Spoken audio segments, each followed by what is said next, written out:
हाथ में त्रिशूल गरवा सोनवा के हार रूपवा मनवा मोहत बा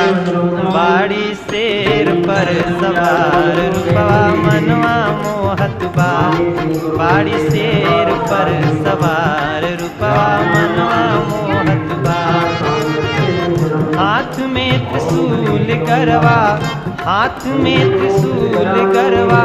सोनवा के हार रूपवा मनवा